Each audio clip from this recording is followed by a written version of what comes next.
그때 분명한 하나님 음성이 저에게 들린 게 너가 내가 원하는 곳에 갈 수 있겠느냐는 음성이었어요. 그렇게 대답을 했죠. 기도같이.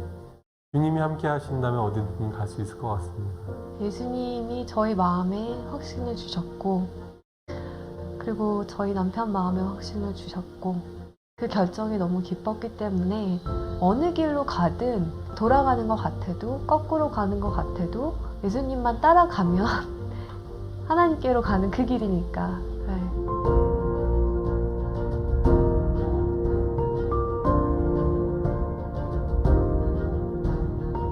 예수님이 떠나시고 나서 본인이 하셨던 일을 할 수 있는 제자들을 키우는 데 집중하셨던 것처럼 현지인 의사들과 직접 피부를 맞대고 그 사람들을 양육하고 제가 한 가지 진료를 할 수 있지만 그 진료를 할 수 있게 1명, 2명, 3명을 키울 수 있다면 그것이 더 맞는 길이 아닌가라고 저는 생각을 하고 있고 그렇게 지금도 확신하고 있어요.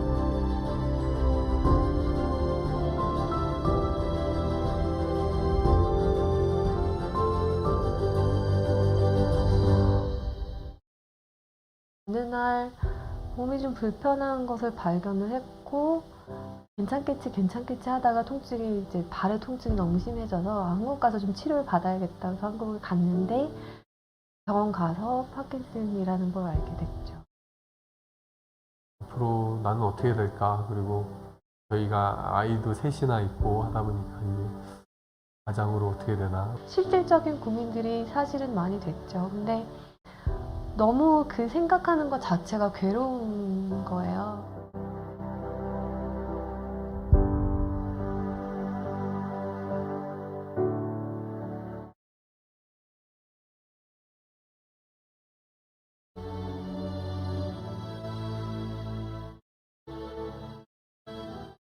아침에 산책을 갔는데 소나기가 쏟아지는 거예요. 그래서 나무가 막 우거져 있는 곳이 있어서 너무 비가 갑자기 오니까 거기를 잠깐 들어갔었죠. 잘 됐다 하고 서 있는데 하나님이 주시는 말씀이 비가 쏟아진다고 집으로 가지 않아도 돼. 라는 마음을 주시는 거예요. 그래서 갑작스런 그런 일을 당한다고 해서 돌아갈 필요 없고 그때 피할 수 있는 길을 내시는 겠구나. 눈을 감고 기도를 하는데 하나님이 갑자기 환상을 보여주시는 거예요. 제가 천진난만한 표정으로 애기같이 정말 애기처럼 예수님 품에 이렇게 안겨가지고 예수님이 어디론가 걸어가시는 환상을 보여주셨어요. 예수님 발에서는 피가 흐르고 있었고 저는 너무 행복하게 안겨서 가는 거죠. 그때 다시 알게 됐어요. 아, 선교가 내가 하는 게 아니었구나, 진짜로. 나는 그냥 예수님 품에 안겨있는 축복을 누리는 거고, 그 힘든 길을 가는 거는 예수님이 가시는 거구나. 어떨 때는 좀 심하다 싶을 정도로 또 몸이 잘 안 움직여질 때가 있어요. 그러면 저도 두려움이 확 몰려올 때도 있죠. 아, 이렇게 점점 더 몸이 굳어가는 거구나. 없는 것들, 세상에 천한 것들을 하나님이 더 기뻐 사용하시죠. 왜냐하면 하나님의 능력을 드러내시기가 더 편하니까. 저도 이제 하나님의 영광을 더 드러내기 편한 사람이 돼가는 거 아닌가 하는 생각이 들어요.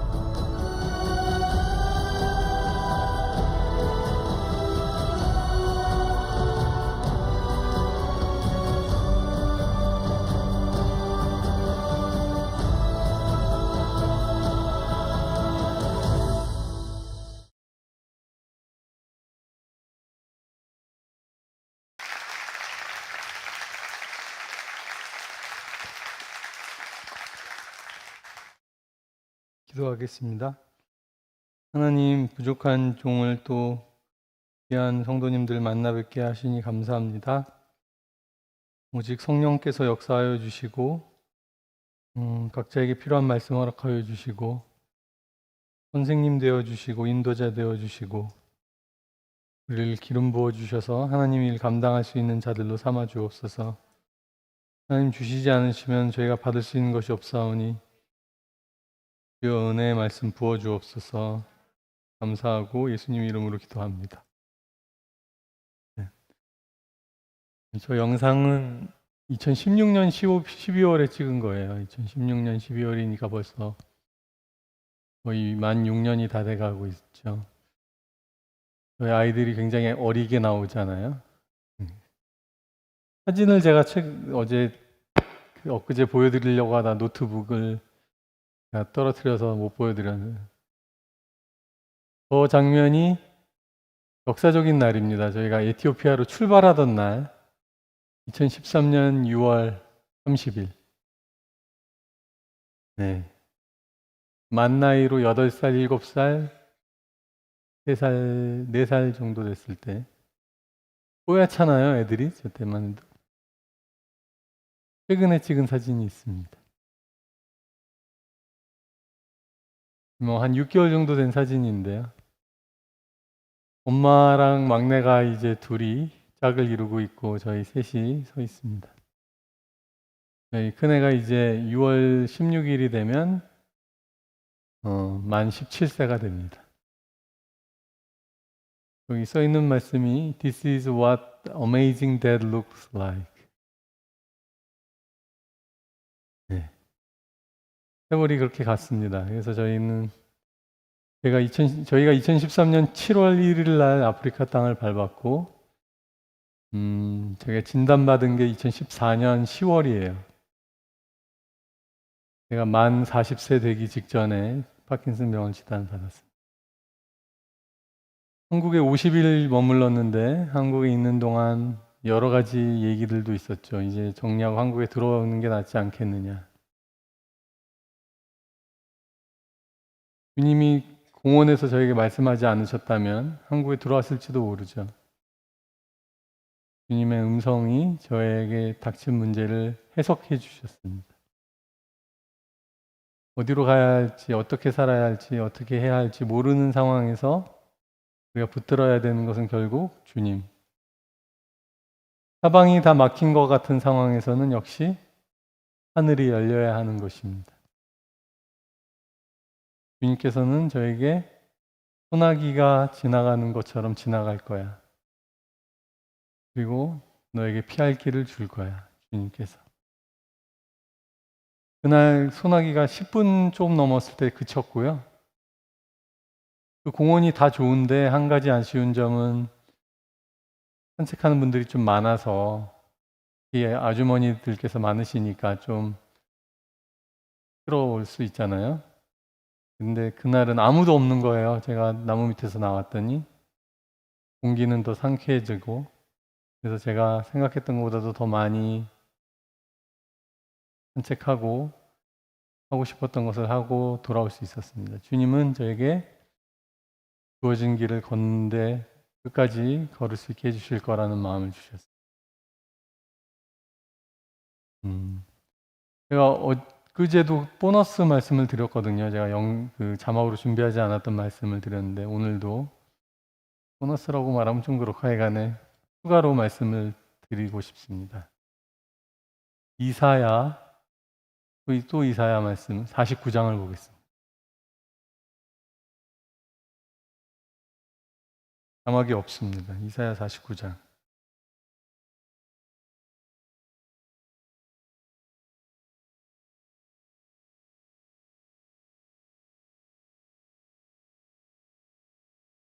하나님의 사랑에 대해서 의심하는 사람들이 있습니다. 그리고 저한테도 물어보는 게 어떻게 그렇게 헌신하고 나갔을 때 하나님에게 그런 일을 당했을 때 어떻게 하나님을 계속 신뢰할 수 있느냐. 49장 14절을 보시겠습니다. 14절. 그런데 시온이 말하기를, 저는 표준 세번역이라는 번역으로 읽어드리고 있습니다. 시온이 말하기를 주님께서 나를 버리셨고 주님께서 나를 잊으셨다 하는구나. 15절. 어머니가 어찌 제 젖먹이를 잊겠으며 제 태에서 낳은 아들을 어찌 긍휼히 여기지 않겠느냐. 비록 어머니가 자식을 잊는다 하여도 나는 절대로 너를 잊지 않겠다. 마지막 16절. 보아라 예루살렘아, 내가 내 이름을 내 손바닥에 새겼고 내 성벽을 내가 늘 지켜보고 있다. 젖먹이가 있는 어머니가 아이를 잊을 수 있습니까? 젖을 먹이고 있는 어머니가 어이구 내가 깜빡 잊었네 내 아이 잊을 수 있습니까? 비록 어머니가 자식을 잊는다 하여도 나는 절대로 너를 잊지 않겠다. 그리고 나서 더 한마디를 더 하십니다. 뭐라고요? 예루살렘아 보아라 내가 너를 내 이름을 내 손바닥에 새겼다. 혹시 까먹는다 할지라도 손바닥에 새겨져 있으면 어떻게 됩니까? 이게 언제 써 있었지? 손바닥에다가 쓰겠다가 아니라 inscribe 새겨 넣는다고 얘기하고 있습니다. 새겨 넣는다. 너의 이름을. 하나님 우리를 결코 잊지 않으시는 분이십니다. 하나님이 실수하지 않으시는 분이십니다. 제가 병에 걸렸을 때 저는 무슨 뜻이 있을 거라는 생각을 놓지 않았습니다. 하나님 실수하지 않으시는 분이시지. 뭔가 뜻이 있고 하나님의 계획이 있을 거야. 여러분에게 닥치는 모든 일이 우연은 없습니다. 하나님의 실수는 없습니다. 기억하실 수 있길 바라고요. 룻기에 우연이라는 표현이 나옵니다. 우연이. 성경에 우연이라는 게 있습니까? 룻기 성경에 우연이라는 표현이 나오면 언제 나온 줄 아세요? 룻이 이삭을 주스러 우연히 간 밭이 보아스의 밭이었더라. 그게 우연입니까? 우리에게 생각되어지는 모든 우연은 하나님의 필연인 것이죠. 우리의 삶은 필연밖에 없습니다. 하나님이 인도하시는 섭리 가운데 일어난 일밖에 없음을 믿으시기 바랍니다. 오늘 저희가 성령 집회더라고요. 금요 성령 집회. 저는 항상 주어진 그 임무에 충실하거든요. 그래서 성령님에 대한 말씀을 준비했습니다. 제가 예전에 토론토가 아니라 몬트리올의 교회에 갔었는데 제가 부탁드린 적도 없는데 집회 이름이 보통 제가 가면 뭐 초청 집회, 특별 집회 뭐 이런 거 있거든요. 근데 김태훈 선교사 말씀 잔치. 아니 목사님 어떻게 이렇게 적어 놓으셨어요? 그냥 그렇게 떠올라서 적었어요. 제가 마음껏 말씀을 나누지 않았겠습니까? 오늘 말씀 잔치에 오셨습니다. 라고 하고 오늘도 성령님에 관한 말씀으로 여러분들을 인도해 드리고 싶습니다. 그런데 또 보니까 기도 많이 하신다고 그래서 첫 번째 기도에 관한 구절을 함께 나누면서 시작하고자 합니다. 누가복음 11장에 보면요. 예수께서 한 곳에 기도하시고 마치시면 누가복음 11장입니다. 제자 중 하나가 여짜오되 주여 요한이 자기 제자들에게 기도를 가르친 것 같이 우리에게도 기도를 가르쳐 주십시오. 예수님이 기도하신 거를 보고 있었어요, 제자들이. 그리고 나서 뭔가 배우고 싶다. 정말 뭔가 다르구나, 예수님의 기도는. 그리고 그냥 얘기하자니 좀 뭐하니까 세례 요한도 제자들에게 기도를 가르쳐 주는데 주님도 우리에게 기도를 가르쳐 주십시오. 그때 주님이 어떻게 하십니까? 2절에 이렇게 기도해라. 그러면서 주기도문을 가르쳐 주십니다. 오늘 기도에 대해서 주로 나누면 이거 말씀드리고 싶지만 주기도문은 우리가 소시 하나 틀리지 않게 줄줄 외우라고 준 기도가 아니라요. 이런 우선순위와 이런 내용을 담아서 기도해라. 기도의 모범으로 우리에게 주신 것입니다. 나중에 또 기회가 되면 나누겠고요. 그 뒤에 부분을 저는 오늘 나누고 싶습니다. 주기도문을 가르쳐 주신 다음에 5절 너희 중에 누가 벗이 있는데 밤중에 그에게 가서 말하기를 벗이여 떡 3덩이를 내게 구워달라. 6절 내 벗이 여행 중에 내게 왔으나 내가 먹일 것이 없노라 하면 그 안에서 대답하여 이르되 나를 괴롭게 하지 말라. 문이 이미 닫혔고 아이들이 나와 함께 침실에 누웠으니 일어나 내게 줄 수가 없노라 하겠느냐? 아니라는 거죠. 너에게 말하노니 비록 친구라서 주지 않을지라도 그 간청함을 인하여 일어나 요구대로 줄 것이다. 지금 뭘 가르치고 계십니까, 예수님이? 기도에 대해서 가르치고 계시죠. 기도란 여행 중에 너에게 온 친구를 위해 한밤중에 가서 떡을 빌리는 게 기도야. 이게 무슨 말입니까? 너 자신의 필요를 위해 간청하라는 얘기가 아니라 너에게 있는 친구가 여행 중에 너에게 와서 먹을 것이 없다라고 했을 때 마치 너의 문제를 가지고 간절히 기도하는 것보다 더 간절함으로 친구의 필요를 위해 한밤중에라도 일어나서 떡을 빌리러 가는 게 기도야. 오늘 밤에도 제가 같이 여러분들과 기도하기 원하는 것은 내 자신의 필요와 내 자식의 문제와 이런 것을 위해서 간절히 기도해야 되겠지만 예수님이 가르쳐 주신 기도는 뭐죠? 여행 중에, 인생의 여정 중에 먹을 것이 없을 정도로 가난하고 어려워진 친구를 위해서 밤 12시에 가서 떡을 빌리러 가는 것이 기도야. 우리가 이렇게 기도할 수 있습니까? 기도하십니까? 여러분, 이렇게 기도를 배우셨습니까? 주님이 우리에게 기도를 뭐라고 가르쳐 주십니까?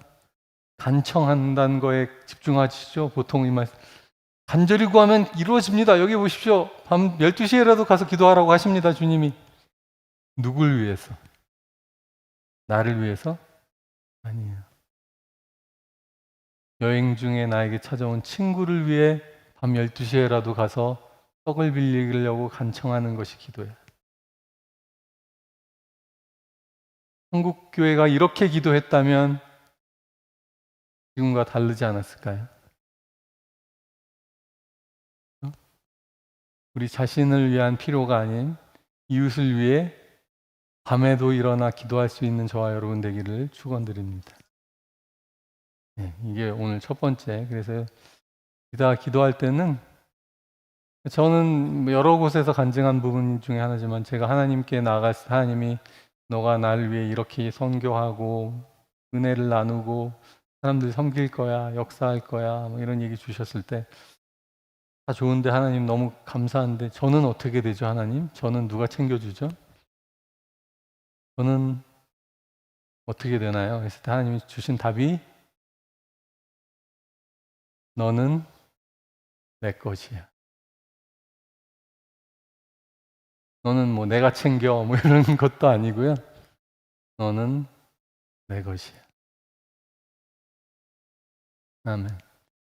그러니 기도를 나의 필요와 간구를 위해 기도할 필요가 없어지는 거 아닐까요?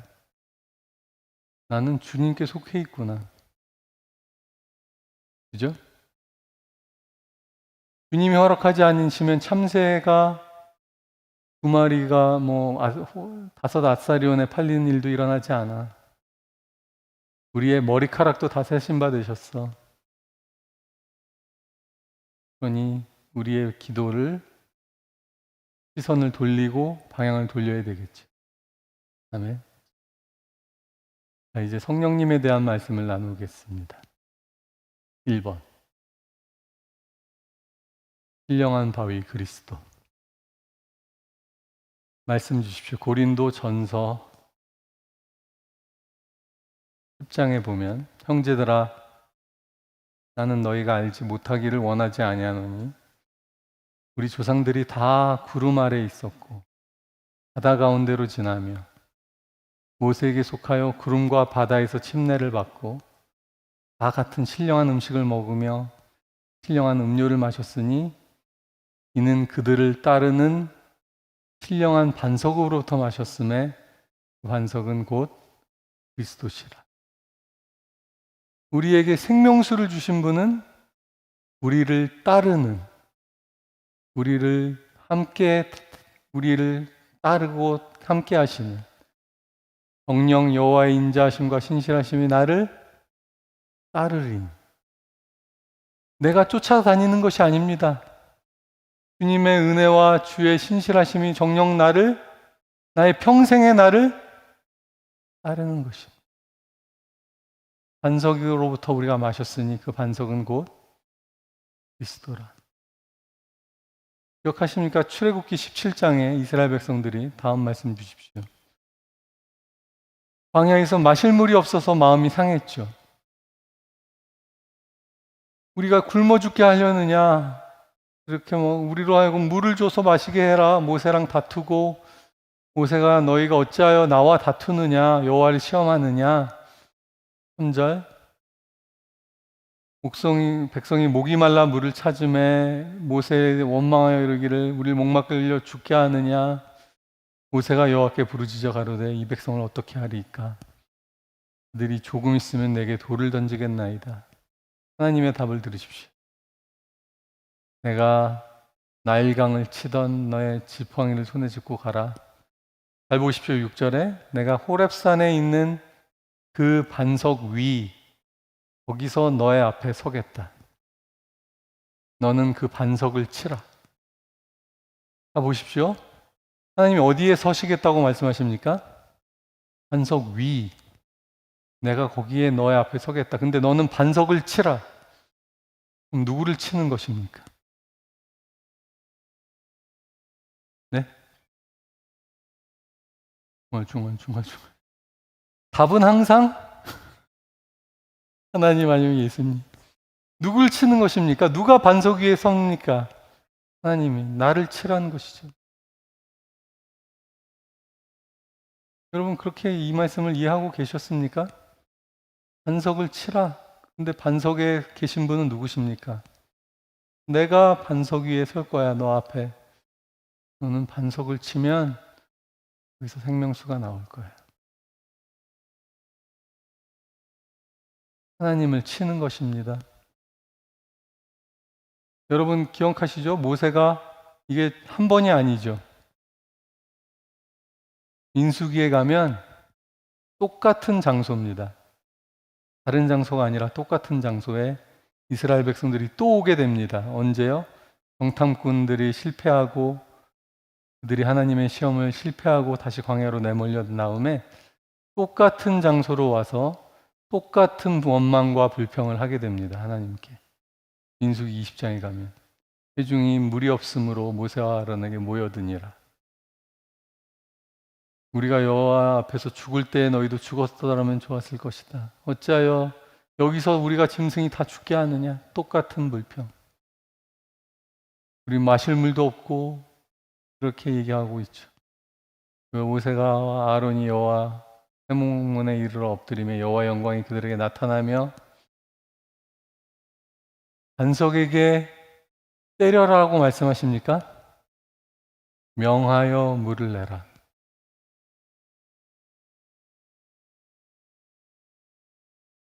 이 반석은 어떤 반석일까요? 같은 반석이었을 것. 그런데 모세는 지팡이를 잡고 가서 우리가 너희를 위하여 이 반석에서 물을 내랴 하고 11절 지팡이로 반석을 2번 칩니다. 근데 하나님이 이것을 가지고 너가 여호와 이스라엘 백성 앞에서 나의 거룩함을 나타내지 않았다. 반석을 친 것 때문에 하나님이 왜 화가 나셨을까요? 반석은 누굽니까? 여호와 하나님. 그것을 모세가 몰랐습니까? 알았습니까? 몰랐어요? 알고 있었어요. 모세 마음에도 하나님을 치고 싶은 마음이 있는 것이죠. 그게 잠재의식이든 어쨌든. 하나님 내가 이 백성들을 언제까지 버티고 이끌고 갑니까? 하나님 왜 나를 이 자리에 세우셨습니까? 하며 하나님을 향한 원망과 어쩌면 쓴뿌리가 있었을지 모릅니다. 너는 반석에게 명하여 물을 내라. 왜냐하면 주님은 2번 고난을 당하실 필요가 없는 것이죠. 한 번 주님이 맞으시고 채찍에 맞으시고 십자가에 달리시면 그 다음에는 그 반석에게 명하면 우리가 다 그 반석으로부터 생명수를 마시게 되는데 모세는 그 반석에 2번 칩니다. 여러분 우리는 그리스도를 또다시 고난의 몰고 갈 필요가 없는 것이죠. 우리의 반석 되시는 하나님께 구하면 생명수가 우리에게 주어집니다. 주님이 다시 고난을 받으실 필요가 없고 그것이 우리의 원망으로라도 이루어져서는 절대 안 되는 것입니다. 첫째 말씀은 이미 주께서 고난을 받으셨습니다. 이미 지팡이에 맞으셨습니다. 이미 십자가에 달리셨습니다. 너는 반석에게 명하여 생명수를 내게 하라. 우리가 그리스도께 구하면, 기억나시죠? 요한복음 7장에 명절 끝날 곧 큰 날에 예수께서 서서 외쳐 가라사대 누구든지 목마르거든 다 내게로 오라. 그죠? 주님이 생수의 근원 되십니다. 나를 믿는 자는 성경의 이름과 같이 그 배에서 생수가 흘러나리라. 친절하게 주석도 있죠. 이는 예수를 믿는 자들이 받으실 성령을 가르쳐 하신 말씀. 아시는 말씀이죠? 네. 모르시는 것 같은 표정을 지으시면 안 됩니다. 네. 우리의 생수의 근원 되신 예수님은 이미 십자가에 달리셨고 이미 모세의 지팡이를 맞으셨고 반석에서 생명수는 흘러나오기 시작했고 흐르고 있습니다. 아멘. 오늘도 우리가 주께 나아가 구하면 목마른 우리 영혼 채우실 분이신 줄로 믿으시기 바랍니다. 2번, 성령님으로 침례를 주시는 분이 예수님입니다. 누가 한 말입니까? 누가 한 말입니까? 또 답이 예수님? 이게 예외에 들어갑니다. 세례 요한이 한 말입니다. 세례 요한이 예수님에 대해서 소개한 것을 여러분 유심히 보셨습니까? 나보다 능력이 많으신 분이 내 뒤에 오신다. 나는 그분의 신발끈도 풀거나 묶거나 할 만한 분이 아니다. 나는 너희에게 물로 세례를 주지만 나의 뒤에 오는 분은 불과 성령으로 침례를 주거니와, 죄송합니다. 제가 장로교에서 와서 침례가 절대적으로 맞다고 저도 생각합니다. 왜냐하면 원어가 푹 잠기는 것을 의미합니다. 랩티조라는 말 자체가 씻는 것이 아니고요. 그 말 자체는 완전히 그 안에 푹 잠긴, 침례라는 표현이 정확한 표현이 맞습니다. 성령으로 침례를 준다는 표현, 성령에 가득 잠기게 만들어 주시는 분이란 뜻이에요. 완전히 성령이 우리를 압도하는 것입니다. 그냥 성령을 우리에게 그러잖아요. 저희 장로교회 가면 세례식 할 때 아버지와 아들과 성령의 이름으로 물 한번 찍어서 이러거든요. 이건 성경적이지 않아요. 진짜 물속에 들어가서 잠기는 거 아닙니까? 내가 그리스도와 함께 죽고 나의 옛사람이 죽고 그리스도가 사신 것처럼 나도 그리스도와 함께 다시 일어나는 것이 세례 아닙니까? 그에 연합하여 그의 죽으심과 연합하고 그의 부활하심에 연합하는 것. 그것이 세례고 그 침례고 우리가 받는. 근데 그리스도께서는 우리에게 성령으로 침례를 베푸시는 분이다. 세례 요한이 강조해서 얘기했을 뿐만 아니라요. 사도행전에 보시면 성령으로 침례를 받는 장면이 나올 때마다 세례 요한은 너희에게 물로 침례를 주었지만 성령이 하나님 예수 그리스도는 우리에게 성령으로 세례를 준다라고 하면서 항상 나옵니다. 침례가 나오는 장면마다 찾아보십시오. 나중에 사도행전을 희한하게 세례 요한의 물 침례에 대한 얘기가 나옵니다. 그리고 요한복음 1장을 주십시오. 세례 요한이 말하기를 증언하여 이르되 내가 보매 성령이 비둘기같이 하늘로부터 내려와서 그의 위에 머물렀더라. 세례 요한에게 예수님이 세례를 자꾸 그런 침례 요한이라고 하나요? 침례 요한에게 침례를 받는 장면이 사복음서에 다 기록되어 있습니다. 사복음서에 다 기록되어 있는 게 생각보다 많지 않아요, 여러분. 사복음서에 다 기록되어 있는 게 또 뭐가 있을까요? 어떤 장면이 있을까요? 당연히 십자가 사건이 사복음서에 다 기록되어 있죠. 또 뭐가 기록되어 있는지 아세요? 5천 명을 먹이셨던 오병이어의 기적이 다 기록되어 있습니다.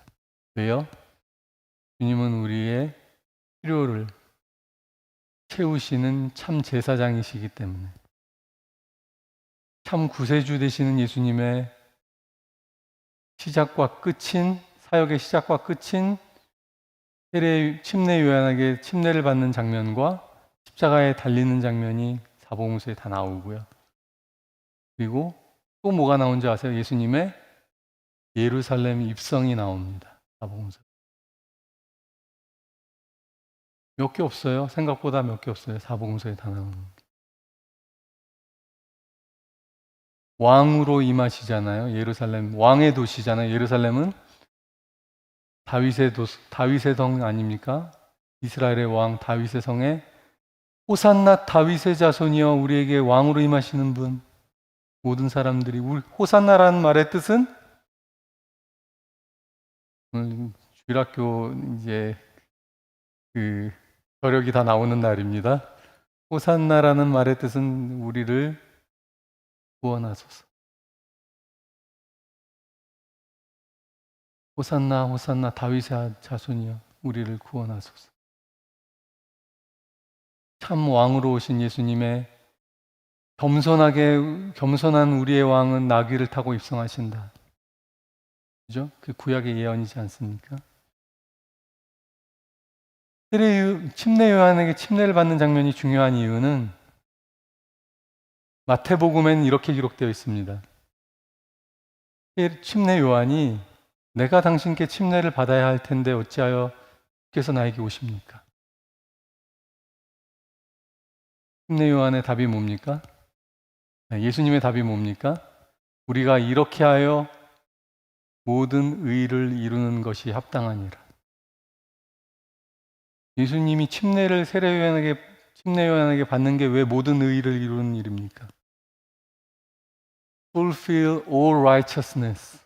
그 이유는요. 세례 요한이 베풀었던 침례는 물침례, 죄를 사하는, 죄를 용서받는 침례죠. 예수님이 받으실 필요가 있습니까? 없습니까? 예수님이 쓰실 필요가 없는 죄인의 자리에 서서 침례를 받으시는 것이 그분의 사역의 시작이자 끝이에요.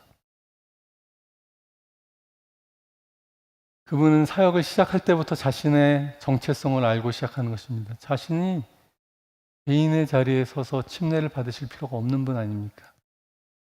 그 의인이신 하나님의 아들이신 예수님이 죄인을 대신해서 죄인의 자리에 서시는 것이 하나님의 모든 의를 완성하는 방법입니다. 하나님의 의가 어떻게 완성됩니까? 모든 사람이 죽어야 완성되는 것이죠, 사실은. 다 죄인이니까. 공의대로 하자면 모든 사람이 죄를 범하였음에 하나님의 영광에 이르지 못하게 되고 다 죽는 것이죠. 그러나 죄가 없으신 하나님의 아들 독생자 예수께서 하나님의 의의 요구도 이루어 주시고 하나님의 사랑도 우리에게 확증해 주시는 길, 죄인의 자리에 서셔서 침례를 받으시는 것, 그 자리에 성령께서 임하셔서 확증해 주시고 하늘의 음성이 나기를 너가 정말 내가 사랑하는 아들이고 내가 너를 기뻐하는군. 왜? 너가 내 마음을 알고 내 뜻을 행하는구나. 그 자리에 성령이 임하시고 비둘기처럼 임하셔서 예수님이 머무르셨다는 거 아니겠습니까? 요한복음의 독특한 컨트리뷰션은, 독특한 기여는 예수님이 성령이 임하셔서 그 위에 머물러 계셨다라는 게 요한복음에만 기록되어 있고요. 마태복음에는 모든 그 침례 요한과 대화가 기록되어 있고요. 마가복음에는 무엇이 기록되어 있냐면 지금 다 성경 공부하는 겁니다. 하늘이 갈라졌다고 되어 있어요. 마가복음은. 마가복음은 굉장히 역동적인 복음서거든요. 계속 복음 전하러 다니는 복음이에요. 마가복음은.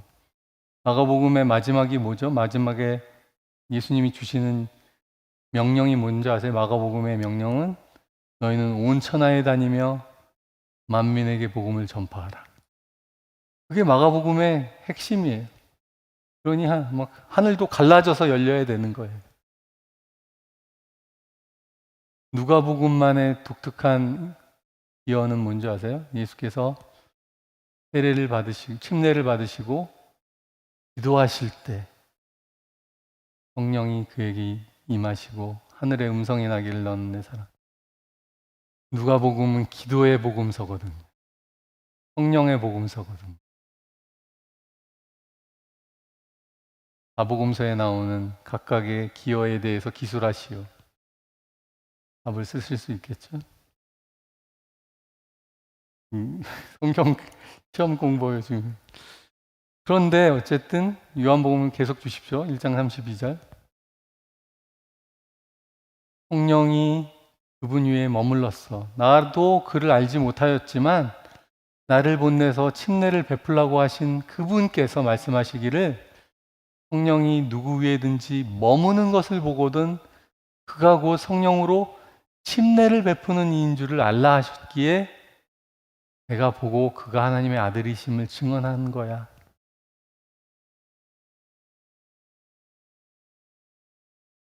세례 요한이 중요하게 생각했던 것은 성령으로 우리에게 침례를 베풀어 주십니다. 성령이 우리를 압도하시고 성령 안에 푹 잠기게 하시는 그분이 예수님이시다. 우리의 목마른 갈증과 인생의 문제를 해결해 주는 것 고맙고 감사하고 은혜되고 놀라운 일이지만 그 정도를 넘어섭니다. 마치 에스겔이 보았던 환상처럼 성전 문지방에서 나오기 시작한 그 물이 발목에 차고 아시죠? 무릎에 차고 허리춤에 차다가 이제 어떻게 됩니까? 나를 압도하고 사람이 헤엄쳐 건널 수 없는 강이 되는 것이죠.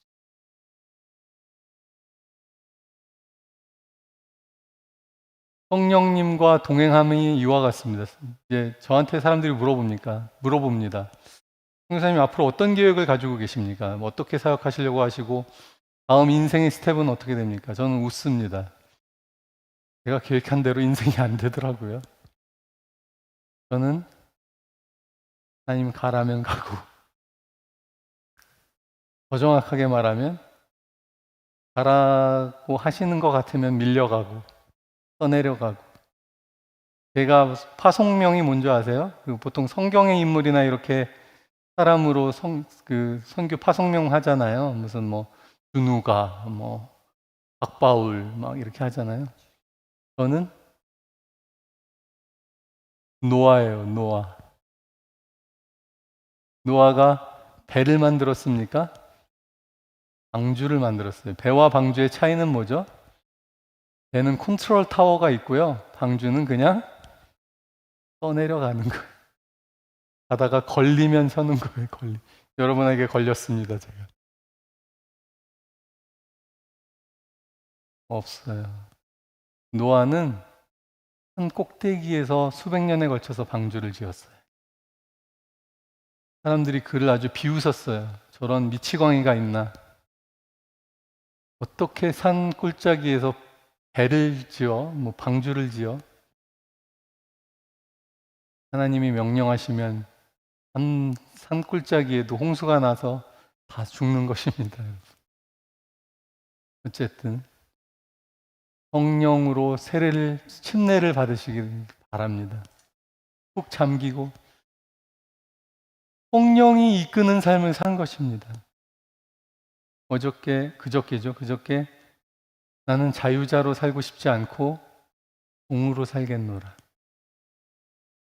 나의 귀를 못 받고 그분의 명령대로 살겠노라. 왜냐하면 그게 살아보니까 더 행복하고 좋더라. 여러분이 모든 인생의 문제를 이렇게 막 계산하고 주도하고 잘 하십니까? 뜻대로 되시던가요? 잘? 하나님께 너는 내 명철을 의지하지 말고 모든 지혜와 명철의 근원 되시는 주께 맡기면 주께서 너의 계획과 뜻을 이루실 것이다. 그죠? 내 명철, 지혜를 의지하지 말라.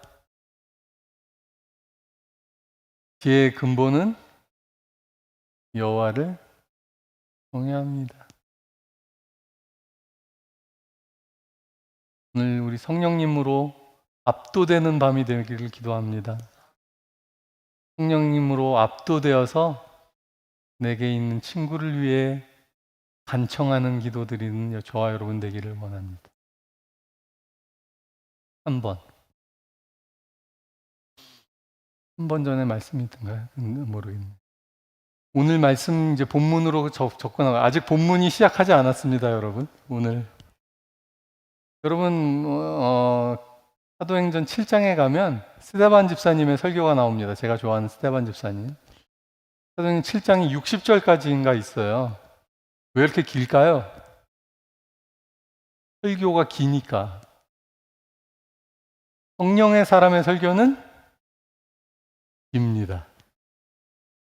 여기 난간이 없습니다. 난간이 있으면 떨어져 죽을 정도로 깁니다. 바울이 밤새 말씀을 전함에 떨어져 죽은 사람도 있어요. 여러분 난간이 없어서 다행입니다. 제가 떨어져 죽어도 바울처럼 살게 할 수 있을지 제가 의심스럽기 때문에 길게는 할 수 있습니다. 별로 두려운 표정이 없으시네요.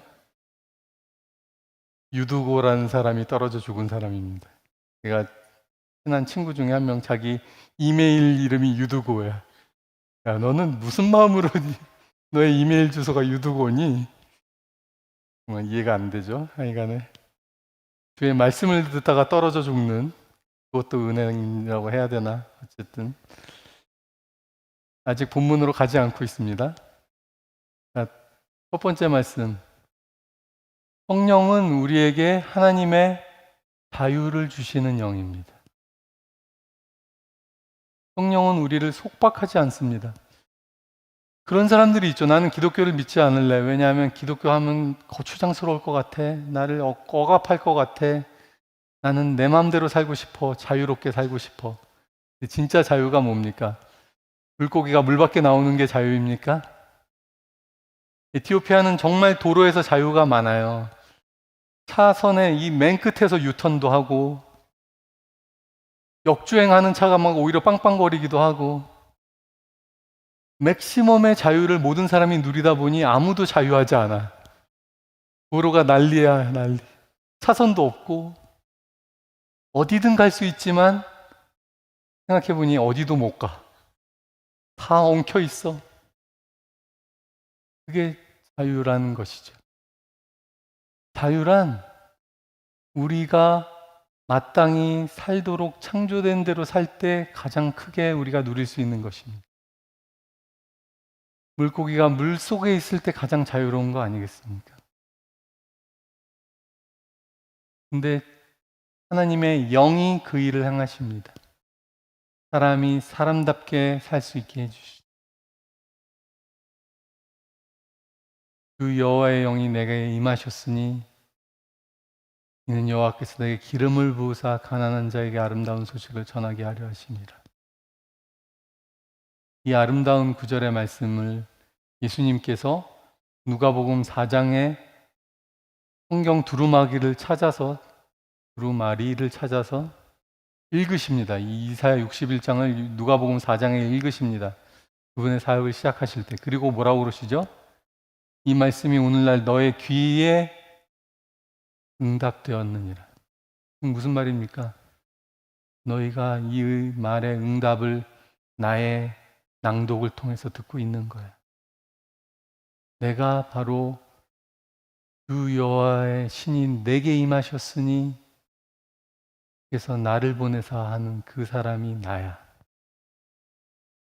그 말을 알았기 때문에 바리새인들이 예수님을 낭떠러지에 밀쳐서 죽이려고 했죠.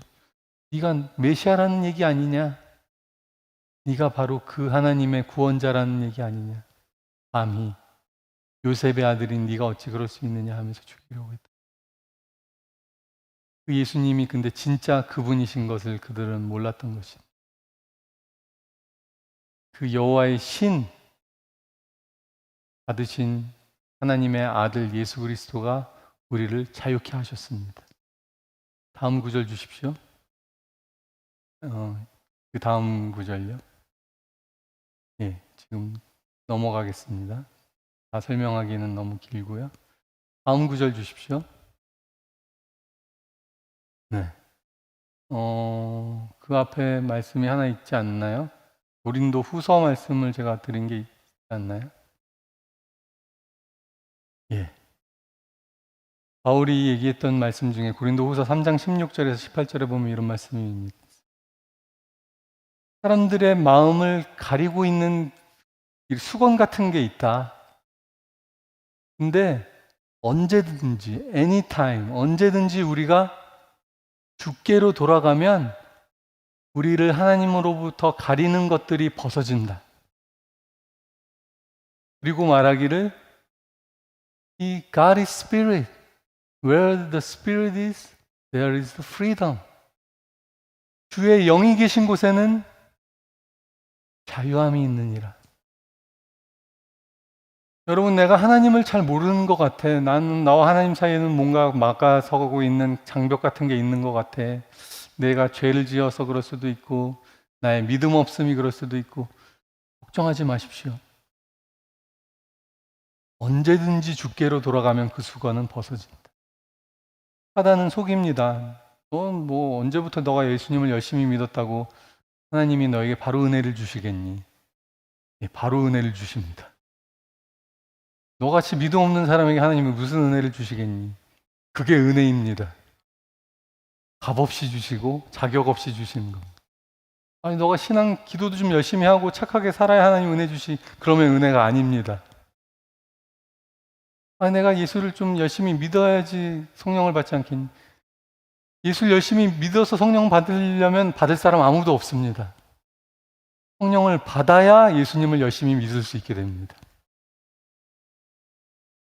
내가 착하게 살아야 평생 성령 못 받습니다. 성령을 받아야 착하게 살 수 있습니다. 주님이 주신 단 하나의 성령 받는 조건이 뭔지 아세요? 이것도 좀 민망한데 해야 되겠네. 이거예요, 이거. 이게 뭐죠? 구하라.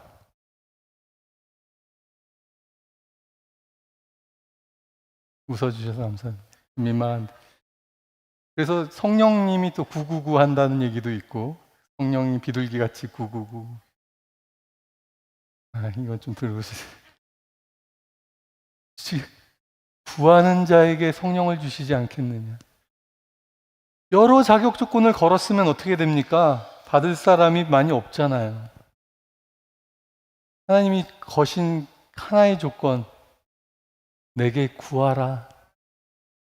찾을 것이요. 문을 두드리면 열릴 것이고, 다른 방법이 없어요. 성령을 받으셔야 성령님 뜻대로 살 수가 있고 하나님 뜻대로 살 수가 있고 우리가 언제든지 주께로 돌아가면 수건이 벗어지리라. 어떤 베일도 벗어지리라. 하나님과 우리 사이를 가리고 막을 수 있는 것이 아무것도 없어요. 왜냐하면 주님이 십자가에 달리심으로 그 베일을 찢어버리셨기 때문에 그렇습니다. 여러분, 난생 처음 뜨겁게 기도해보는 사람도 상관없어요. 성령을 값없이 은혜로 우리에게 주십니다. 성령 집회입니다, 이게. 그죠? 성령 하나님은 우리에게 값없이, 자격 없이 물 붓듯이 풍성하게 임하시는 하나님이신 줄로 믿으시기 바랍니다. 아까 그 말씀 다시 보여주십시오. 우리가 다 수건을 벗은 얼굴로 거울을 보는 것 같이 주의 영광을 보매 그와 같은 형상으로 변화하여. 우리가 주님과 같은 사람으로 어떻게 변화되는지 아세요? 주의 영광을 보면 그와 같은 형상으로 변화되는 것이에요. 여러분의 노력이 아니고 수행하고 열심히 믿고 의지가 아니고요. 주님을 보면, 주님의 영광을 만나면, 내가 그리스도를 만나 경험하면 그와 같은 사람으로 여러분 변화되는 줄 믿으시기 바랍니다. 아, 내가 주님을 만나는 게 변화되는 길이구나. 사람이 어떻게 변하는 줄 아세요? 하나님을 만나면 변하는 것이에요.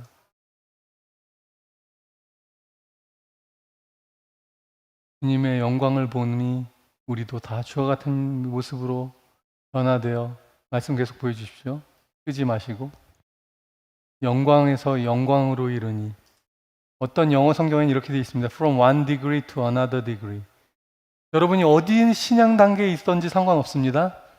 한 단계에서 그 다음 단계로 하나님이 여러분들을 성화시켜 가십니다. 이는 뭘로 말미암느니라? By the Spirit of God. 성령께서 여러분을 하나님의 사람으로 만들어 가시는 줄 믿으시기 바랍니다. 여러분 어느 단계에 있든지 상관없습니다.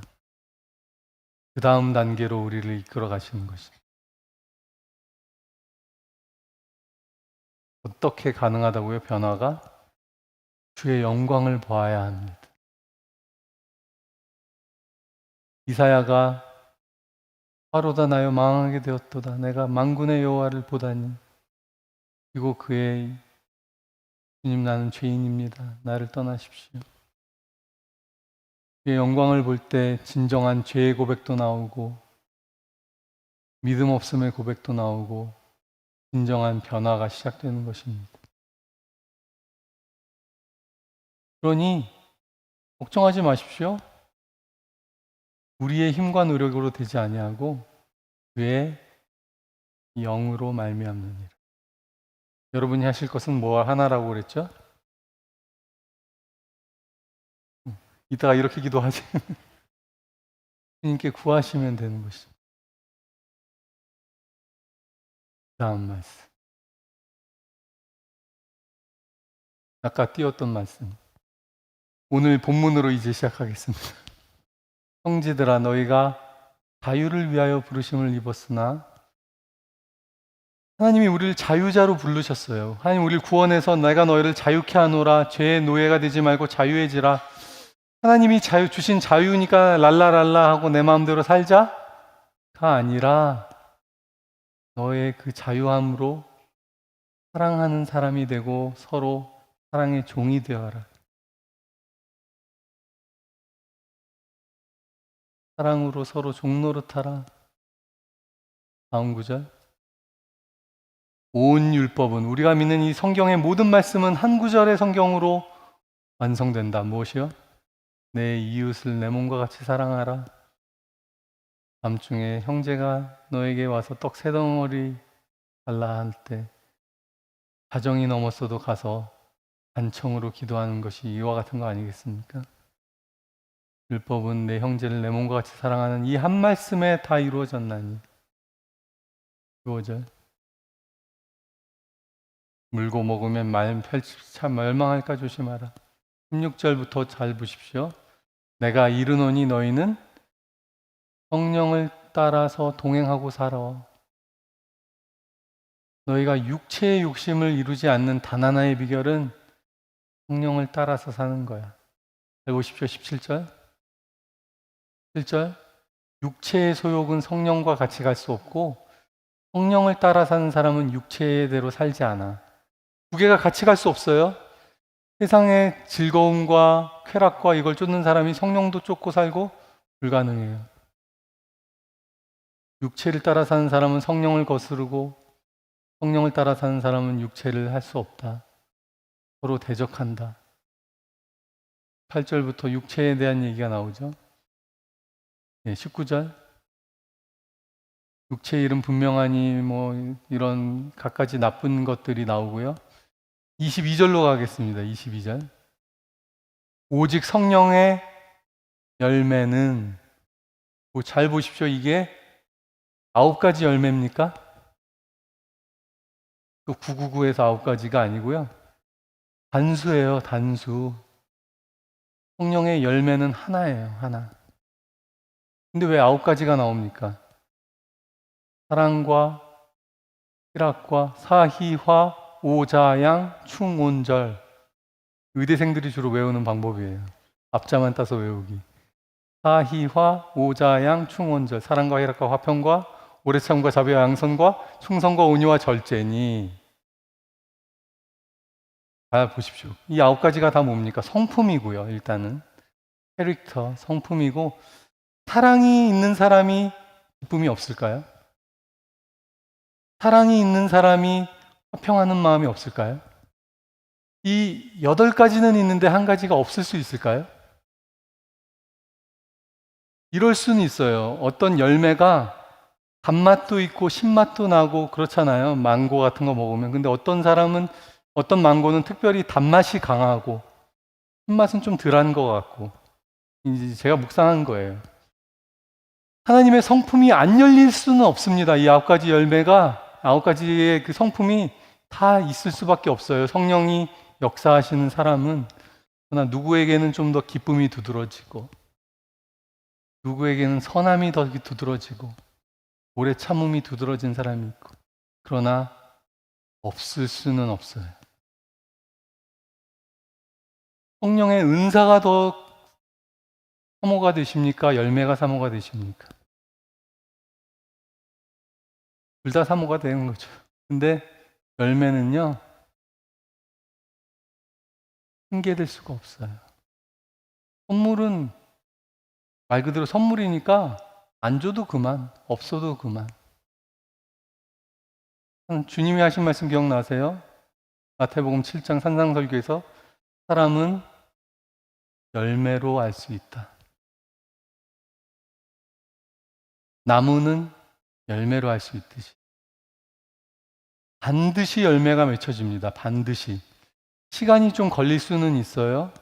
예수 믿은 지 얼마 안 된 사람에게 바로 열매가 맺힐 수는 없겠죠. 그런데 건강한 나무라면 열매가 없을 수 없다. 주님이 그래서 열매 없는 나무를 저주해서 버리신 거 아닙니까? 그 열매를 모든 사람이 볼 수밖에 없고 퀄리티도 사람들이 평가할 수 있게 나옵니다. 그러니 너희 중에 지혜와 성령이 충만하여 칭찬받는 사람 7을 택해라 했을 때 7명을 뽑지 않습니까? 성령과 지혜가 충만하여 칭찬받는 사람 7을 택해라 했더니 1번이 누구였어요? 제가 좋아하는 설교가 긴 스테반 집사. 여러분도 성령과 지혜가 충만한 칭찬받는 사람 되기를 축원합니다.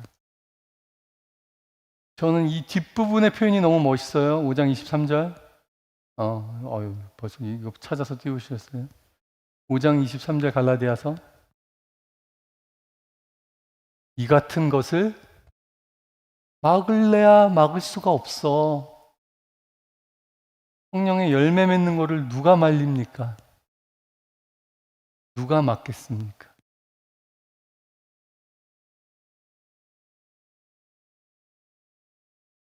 여러분, 신앙의 연수가 깊으신 분들은 보십시오. 나에게 어떤 열매가 있는가? 그러나 거절하지 마십시오. 누구든지 그리스도 안에 있으면 새로운 피조물. 연수가 오래됐다고 정말 절망하지 마십시오. 오늘 당신이 뉴 크리에이션, 새 피조물이 되는 것입니다. 그것이 복음의 능력이에요. 그래서 내가 이 복음을 부끄러워하지 아니하고 모든 믿는 자에게 구원의 능력이 되시는 이 복음을 말씀드리는 것입니다.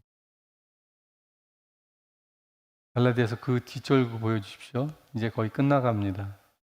감사할 것 같았지만 그리스도 예수의 사람들은, 저 이 표현 너무 멋있어요. 그리스도 예수의 사람들은 육체와 함께 정욕과 탐심을 십자가에 못 박은 사람들이야. 그걸 따라 살 수 없어요. 왜냐하면 십자가에 이미 못 박았어.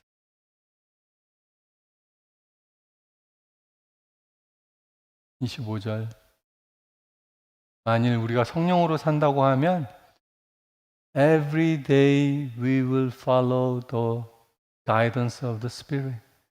성령으로 행할 거니 16절 된 영광을 구하여 서로 싸우고 하지 말아라.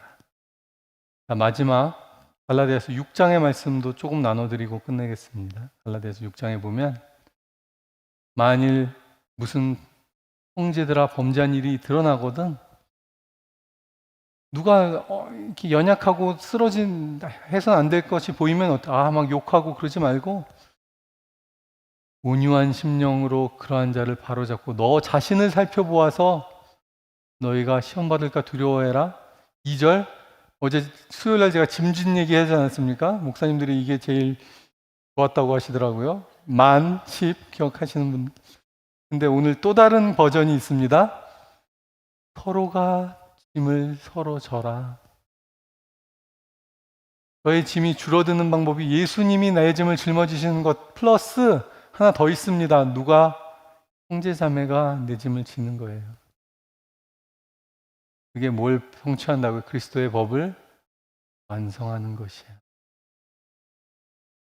여러분 형제가 짐진 것처럼 보이고 범죄한 것처럼 보이면 그걸 짊어지시는 여러분 되기면 얼마나 좋겠습니까? 그것이 그리스도가 사신 것처럼 사는 거예요. 3절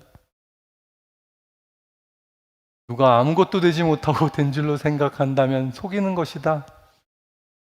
자랑할 것이 자기에게는 있어도 남에게는 있지 아니하느니 각각 자기의 짐을 또 잘 지어라. 넘어갑니다. 6절 가르침을 받은 자들은 이 말씀 나중에 잘 보시고요. 한번 사람이 7절 제가 이 말씀 드리고 싶어서 무엇을 심든지 그대로 거두리. 하나님 아주 공평하세요. 여러분이 무엇을 심든지 그대로 거둡니다. 8절에 뭐라고 되어 있냐면 여러분이 만약 육체를 위하여 심으면 썩어질 것을 거둘 것이고 성령을 위하여 심는 자는 성령으로부터 영생을 얻을 것이다. 선을 행하되 낙심하지 말지니 포기하지 아니하면 때가 차면 거둘 것입니다. 그러니 모든 이에게 착한 일을 하고 거둔 더 믿음의 가정에게 할지니라. 낙심하고 좌절하고 물러서지 말고 착한 일 하십시오. 성령을 따라 심으면 영생을 거두게 될 것이다. 서로의 짐을 지는 저와 여러분 되길 원합니다. 자, 이제 기도하겠습니다. 여러 가지 말씀이 있지만 한 가지 기억하시죠? 구하셔야 됩니다. 일단은 거기서 시작됩니다. 성령이 아니고서는 우리가 하나님의 뜻을 행할 수 없습니다. 그 구하시는 분은 누구라고요? 우리에게 성령으로 침례를 베푸시는 분? 예수님. 그분이 우리의 반석, 그분으로부터 우리 모두가 마신 분, 그분을 쳤지 않습니까? 우리가 그분을 지팡이로 내려치고 그분을 십자가에 못 박고 그분이 우리를 위하여서 반석에서 물을 내신 분, 우리가 다 그분으로부터 받아 마셨고 나는 내가 설 필요가 없는 죄인의 자리에 서서 너희를 위하여 죽고 침례를 받고 왜냐하면 그게 모든 의를 이루는 하나님의 사랑인 것이죠. 그리고 성령을 받으라고 말씀하고 계십니다. 같이 찬양 한 곡 부르고 기도했으면 좋겠습니다.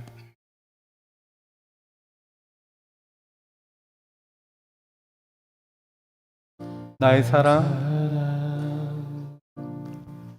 너는 어여쁘고 찬귀하다 너는 보석보다 귀하다 내가 사랑스럽지 않을 너를 온전히 사랑하고 너와 함께하려 내가 왔노라. 우리가 전혀 사랑스럽지 않을 때 주님 우리를 사랑해 주셨어요. 손바닥에 새겨 주셨어요.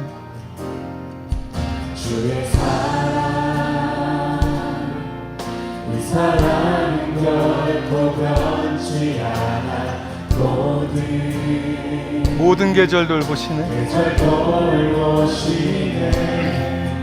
푸른 마르고 꽃을 시든가 주의 말씀을 신실히 실수가 없으신 실수가 없으신 주만 바라.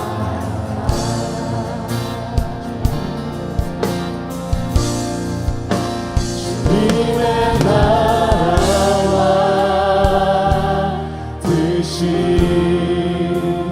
나의 삶 속에 임하시며 주님 알기를 주만 보기를 소망해. 거룩히 살아갈 힘이 나에겐 없습니다. 주님 거룩히 살아가 거룩히 살아가 힘과 두려움 없는 믿음 주신 나의 하나님. 완전한 사랑 완전한 사랑 찬양해. 한 번 더 찬양하겠습니다. 우리가 사랑스럽지 않을 때 우리 사랑해 주신 나의 사랑 너는 어여쁘고 참기하다 너는 보석보다 위하다. 내가 사랑스럽지 않을 때 너를 온전히 사랑하고 너와 함께하려 내가 왔노라. 주의 사랑 주의 이 사랑은 변치 않아. 이 사랑은 결코 변치 않아. 모든 계절 돌보시네. 계절 돌보시네. 오 주님 그렇습니다. 푸른 마르고 주님 영원하신 주님 주의 말씀을 신실히 실수가 없으신 주만 바라. 없으신 주만 바라라. 주님의 나라와 뜻이 나의 삶 속에 나의 삶 임하여 주시며 속에 임하시며 주님 알기 더 알게 하여 주시며 주님 주를 보기를 원합니다. 주님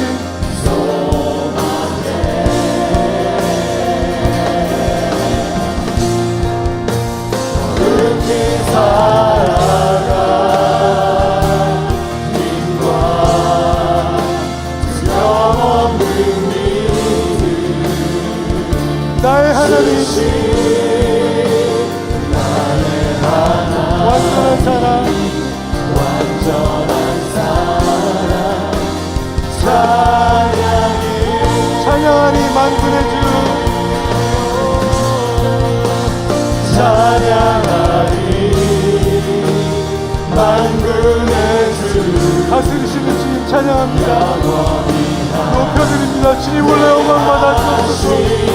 주님 홀로 찬양을 받아 주옵소서. 존귀하신 사랑의 왕 영원히 다스리십니다. 영원히 통치하신 주님의 나라와 주님의 나라와 뜻이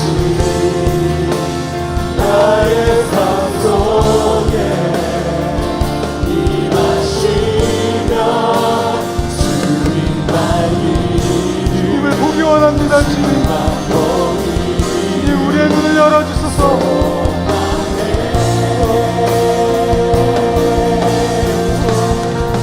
거룩히 살아가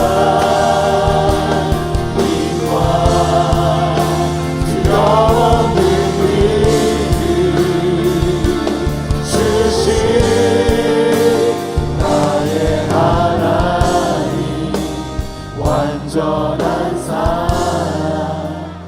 찬양해 주님의 나라와 주님의 나라와